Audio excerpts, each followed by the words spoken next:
Hi, I'm Brittany with WTI, and I always need to tame this mane.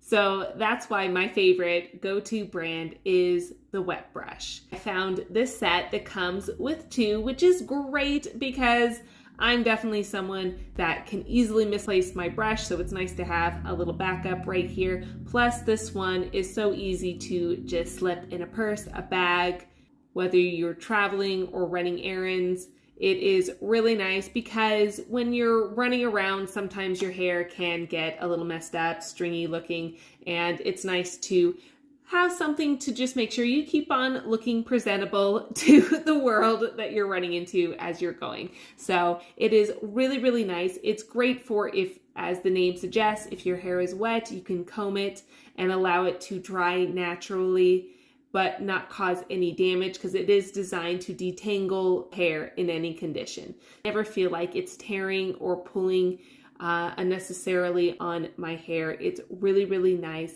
I have so many different versions of these wet brushes. This was actually the first one I ever bought. I think they are a must-have for anybody who has long hair, curly hair, thick hair, thin hair.